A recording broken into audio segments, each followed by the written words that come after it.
In the heart of a vibrant African community, a tale of fear and hope unfolds. Picture a town where laughter once filled the streets, now silenced by the shadow of one man's broken past. This is the story of Samson, a quiet carpenter whose pain twisted him into a monster, and Amina, the brave girl who dared to face him. Samson wasn't always a name that struck terror. He was once known for his gentle hands that crafted beauty from wood. But something changed. The town watched in disbelief as this giant of a man, muscles rippling beneath his dark skin, began to turn his home into an impenetrable fortress. Neighbors whispered about strange noises, about people who entered Samson's house and never came out. It started with Mrs. Adebayo, the kind lady who sold fruits at the market. She went to deliver mangoes to Samson and vanished without a trace. Then it was little Kofi, the boy who always played football in the street. His ball rolled into Samson's yard, and he never returned to retrieve it. One by one, ordinary people disappeared, and all fingers pointed to the locked-up house at the end of the dirt road. Samson's home became a symbol of terror. He armed himself, daring anyone, even the bravest police officers, to try and enter. The once bustling town square fell silent. Families huddled behind locked doors, children's laughter replaced by hushed whispers about the House of Fear. Even the local police chief, a man known for his courage, stood back, unsure how to confront this threat that had grown in their midst. Inside the fortress, a twisted kingdom emerged.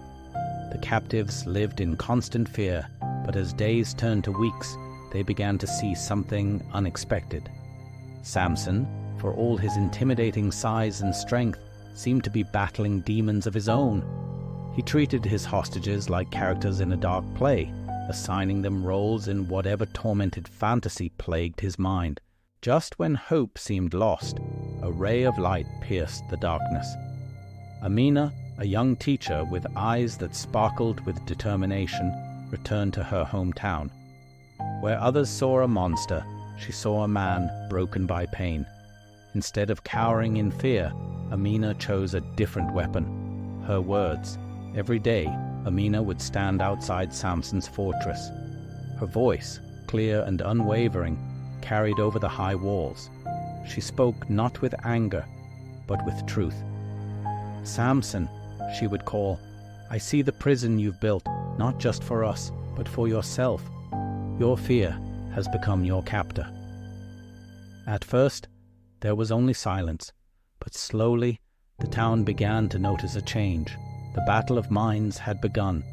Amina's words chipped away at the wall Samson had built around his heart. She spoke of the loneliness that must consume him, of the trauma that had twisted his soul. For the first time in months, the captives inside felt a flicker of hope. The power that fear held over the town began to shift. Word spread of Amina's bravery.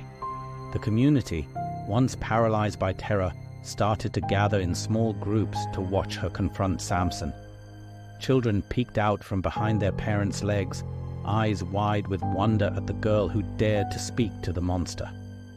Amina's courage was contagious, inspiring others to believe that Samson could be defeated not with violence, but with understanding. As days turned to weeks, the town realized this story was about more than just one man holding people hostage. It was a mirror reflecting how silence, fear, and unaddressed trauma can control entire communities. Amina's stand became a rallying cry, reminding everyone that sometimes the bravest act is to speak when others are too afraid to raise their voices. The air in the town began to change. Where once there was only the suffocating blanket of fear, now hope began to weave its way through the streets. People started to emerge from their homes, gathering in small groups to share stories and support each other.